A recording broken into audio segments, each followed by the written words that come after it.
right about now, middle of March, this should be the beginning of your really, really busy and exciting body season. What that means is that it's getting to be springtime. People are trying on their spring wardrobes. They're planning their summer vacations. And this is a really exciting time because people are feeling the significant, time-sensitive, urgent problem of not being able to get results for the treatments that they've been doing by avoiding or by doing on their own. So I get this question often. My consultations are not converting beyond the first time paid offer, or they're not even interested in doing anything more than waiting to see after that first appointment goes. So I've been teaching and training a lot of people on how to have more productive consultations that are more valuable, convert to higher dollars, and also become better longer term relationships for your brand. So how do we get a lead, for example, a stranger, to go from a interest in by booking a consultation to becoming a prepaid client for 10 future appointments? I want you to think about the fact that how they feel dictates what they will spend. How they feel dictates what they spend. Not what you offer, not what you promise, how they feel. Meaning, if you want somebody to go from a consultation to a first treatment completed, getting at least one appointment booked, possibly 5, and getting 10 booked that cost about $3,600 in prepaid treatments, you're going to have to get them to feel something. So how do you do that? It's important that you figure out how to do this pretty quickly in your consultation because you only have probably 20 minutes before you really want to get them treated. So you need to find out if you're worthy of the money and the time someone spends. The money or time someone spends is directly related to their perceived value of you. So you need to increase their perceived value of you so they spend more money and commit to 10 weeks time with you.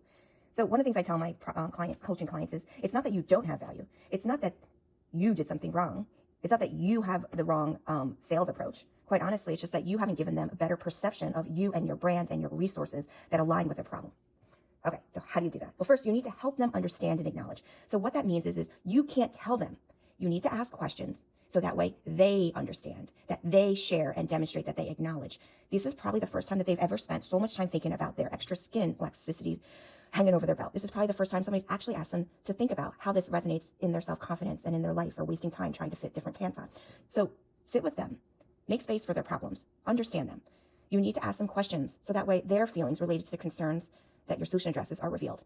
You want to have them identify the urgency of getting out of pain. You want to have them acknowledge all the things that they've tried on their own, or other treatments that they've done, or other extreme measures, or things that they haven't done. Whatever has worked, not well, hasn't worked at all, or they just haven't tried, but it's on their to-do.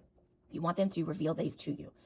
Have them identify what it is they're trying to avoid. It could be anything. It could be like surgery. It could be like, I want to avoid feeling terrible myself for the future. Whatever, when you ask them what they're trying to avoid, leave it open-ended, don't lead. Have them identify what they think good looks like, and more importantly, what it feels like when they're at this destination. Have them describe the outcome that they want. It's not just having better skin, but what does having better skin mean? What does that feel like? It usually feels like I'll feel less insecure in shorts.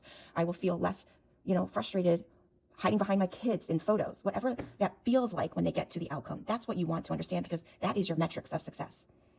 And then have them pass the disqualification to become your client. Give them all the reasons that this might not work for them, the reasons that they may sabotage their own results, any kind of objection that they're sitting with, have them reveal those objections and then send it right back to them, telling them that their objections, not their concerns, what they identified are actually reasons that this does not work. Because when somebody feels their problem is painful, like they're tired of feeling drained by all of this self-doubt, that their problem is painful enough and they want to get out of the pain, they want to get this resolved, then they will feel heard and understood, and they will trust you for a 10-week relationship. And that is how you get a new client interaction, basically a consultation for a body or facial treatment, consultation to a 10-week relationship. Simply implement a process of asking thought and feeling provoking questions that move somebody from fear and skepticism to trust. Simple as that. And by the way, you'll truly enjoy implementing this process with your clients and your new clients, because they will feel so much better in the relationship, and it will last and be more valuable.